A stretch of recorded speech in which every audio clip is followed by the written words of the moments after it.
Sir as a senior రెజ్లర్గా wrestling కోచ్గా ఒక నైట్ అంటే ఒక 6-8 గంటల ముందు 2 కిలోల బరువును తగ్గించవచ్చా సార్?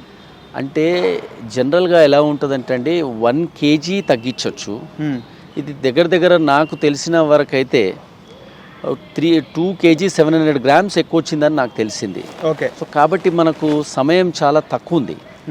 సో 1 kg అంటే ఓకే, 1/2 kg to 1 kg మనం ప్రయత్నం చేయొచ్చు. ఓకే. దానికంటే పైన చాలా కష్టం అండి ఇది. ఎందుకంటే దించాలి అంటే 2 kg 700 grams దించాలంటే అది చాలా కష్టంతో కూడుకున్నది, సమయం కూడా లేదు. కాబట్టి అది దిగే ప్రసక్తే ఉండదా సార్? ఉండదు. ఎందుకంటే మనకు సమయం లేదు అక్కడ. ఆ టైంలో మనకు అక్కడ సదుపాయాలు తనకు స్టీమ్ బాత్ కానీ సోనా బాత్ కానీ వెళ్ళి తీసుకోవాలి, చేయాలి. అంటే ఇవన్నీ చేస్తే ఏమైపోతుందంటే అల్టిమేట్గా తన బాడీ పైన చాలా వెయిట్ పడుతుంది, బాగా స్ట్రెస్ అవుతుంది. మజిల్స్ కానీ బోన్స్ కానీ జాయింట్స్ కానీ ఇవన్నీ కూడా చాలా స్ట్రెస్ అవుతుంది, మానసికంగా కూడా ఒత్తిడికి లోనవుతుంది. సో కాబట్టి ఇది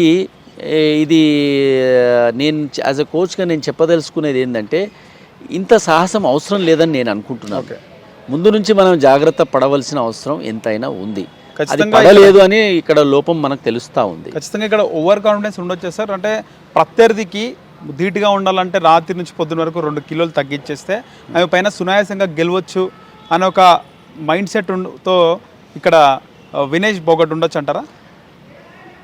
అది ఒక్కసారికి అది సమంజసం కొంతమేరకు, కానీ ఖచ్చితంగా దాంట్లో రిస్క్ కూడా ఉంది. ఎందుకంటే ఆమె 2 కిలోల 700 grams తగ్గించినట్టయితే బాడీ అంతా కూడా టైర్డ్ అయిపోతుంది. మరుసటి రోజు వెయిట్ ఇవ్వాలి, తర్వాత 12 hours రికవరీ ఉంటుంది. సో ఉన్నప్పటికీ కూడా ఆ స్ట్రెయిన్ ఏదైతే ఉంటుందో అది అంత తొందరగా మన బాడీని రికవరీ కాదు. సో కాబట్టి అది రేపు పర్ఫార్మెన్స్ పైన కూడా ప్రభావం పడే అవకాశం ఉంటుందా సార్? ఉంటుంది, ఖచ్చితంగా ఉంటుంది. ఎందుకంటే ఆ మెంటల్ స్ట్రెస్ అన్నది ఫిజికల్గా మెంటల్గా ఏదైతే స్ట్రెస్ తను చేస్తుందో అది ఖచ్చితంగా పర్ఫార్మెన్స్ పైన ప్రభావం పడుతుంది. కాబట్టి ఇటువంటి సాహసాలు చెయ్యొద్దు. యాజ్ ఏ ప్లేయర్గా ఆమె ఇటువంటి సాహసాలు చేయకూడదు యాజ్ ఏ రెస్లర్గా. ఎందుకంటే మనకు అవసరం ఏమొచ్చింది, మనం ముందు నుంచి జాగ్రత్త వహించినట్టయితే ఈరోజు ఇటువంటి దుస్థితి రాదు కదా మనకి. సార్ 53కు సంబంధించి 50 తర్వాత 53 కూడా ఉంది. అవును. సో ఎందుకు ఆమె 53ని ఎంచుకోలేదు, 53 కిలోల వైపు ఎందుకు పోలేదంటారు? ఎందుకంటే ఇప్పుడు తను ఒలింపిక్స్ ఆడాలి అంటే ముందుగా ఏం చేయాలి, తన వెయిట్లో ఛాంపియన్ కావాలి. భారతదేశంలో ఆ వెయిట్లో ఆమె ఛాంపియన్ కావాలి. అంటే ప్రతి వెయిట్లో కూడా వినేష్ ఫోగట్ లాగా కూడా ఛాంపియన్స్ ఉంటారు మన దగ్గర కూడా. సో ఛాంపియన్ టు ఛాంపియన్ తలపడాలి. కాబట్టి దాని నుంచి మనం ఎందుకు ఛాంపియన్తో ఛాంపియన్ తలపడాలని చెప్పి కూడా మనం దాన్ని అధిరోహించడానికి మనం తక్కువ వెయిట్ ఎంచుకుంటున్నాం. అంతే. ఓకే.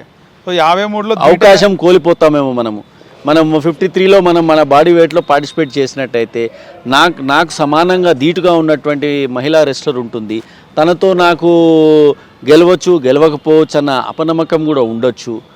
కాబట్టి తను వెయిట్ తగ్గించుకోవడం అని ఒక కారణం అవుతుంది. రెండో కారణం ఏంటంటే ముఖ్యంగా రెస్లింగ్ క్రీడలో కానీ రెస్లింగ్ కానీ బాక్సింగ్ కానీ జూడో కానీ మన బాడీ వెయిట్ నుంచి మనం తక్కువ వెయిట్లో పార్టిసిపేట్ చేస్తేనే మనకు రిజల్ట్ వచ్చే అవకాశం ఉంది.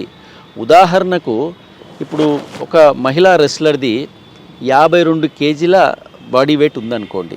జనరల్గా ఆమె దేంట్లో వెళ్తుంది, 50లో అయితే రాదు. ఎందుకంటే 2 kg ప్లస్ ఉంది. తను దేంట్లోకి వెళ్ళాలి, నెక్స్ట్ వెయిట్ 53లోకి వెళ్ళాలి. కానీ ఇక్కడేం జరుగుతుందంటే ఈ 2 kg కనుక తను రెడ్యూస్ చేసుకుంటే తను ఖచ్చితంగా 50లో వస్తుంది. కాబట్టి మనకు రిజల్ట్ వచ్చే అవకాశం ఉంటుంది. యాజ్ ఎ కోచ్గా మేము అదే చెప్తాం. కానీ ఇది 2 kg అన్నది 24 hours తగ్గించే విధానం కాకూడదు. అది ఒక లాంగ్ టర్మ్ ప్లానింగ్ కింద పెట్టుకొని ఒక 6 నెలల నుంచి సంవత్సరం నుంచి ప్లాన్ చేసుకోవాలి. అది చేయకుండా మనం 11th hourలో చేసినట్టయితే అక్కడ కూడా మనం నేషనల్ లెవెల్లో కూడా గెలవాలంటే చాలా కష్టం. ఎందుకంటే బాడీ అంతా టైర్డ్ అయిపోతుంది, మజిల్స్ బోన్స్ ఇవన్నీ కూడా ఏమైపోతాయంటే ఆ ప్రెషర్తో మెంటల్ టెన్షన్తో మొత్తం కూడా అన్నీ సన్నగిలిపోతాయి. మళ్ళీ ఉదయమే మళ్ళీ మనము వెయిట్ ఇవ్వాలి, సాయంత్రం కాంపిటీషన్ ఉంటుంది. కాబట్టి అది చాలా రిస్క్ అని నేను చెప్తా ఉన్నాను. ఇది ప్లానింగ్తో చేయాలి, అది కోచ్కు తెలుసు. క్రీడాకారిని కూడా తెలుసు. ఇది ఏంటంటే మన శరీరంతో మనం ఆడుకున్నట్టు. ఒక శరీరంలో మనం వెయిట్ దించాలి అంటే ఇది చాలా కష్టంతో కూడుకున్న వ్యవహారం, అంత ఆషామాష కాదు, చాలా రిస్క్ ఇది. ఈ రిస్క్ తీసుకోవాల్సిన అవసరము ఉండదు, తీసుకోకూడదని నేను యాజ్ అ కోచ్గా నేను మీ ముందు ఉంచుతూ ఉన్నాను. ఇది అవసరం లేదని నాకు అనిపిస్తుంది ఇంత రిస్క్ తీసుకోవడం. అది కూడా ఒలింపిక్స్ లాంటి క్రీడల్లో మనం పాల్గొనడానికి వెళ్తున్నప్పుడు ఇటువంటి రిస్క్ తీసుకోవడం ఇది శుభ పరిణామం కాదు. సార్, కొంతమంది క్రీడా నిపుణులు ఏం చెప్తున్నారంటే ఈ రెజ్లర్లు కూడా కోచ్ల మాట వినరు, డైటీషియన్ల మాట వినరు, అవును, వాళ్ళకున్న టీం మాట అసలు పట్టించుకోరు, వినరు, మొండిగా వ్యవహరిస్తారు, దానివల్ల ఇలాంటి రిజల్ట్లు మనం చూస్తున్నామని కూడా కొంతమంది మాట్లాడుతున్నారు.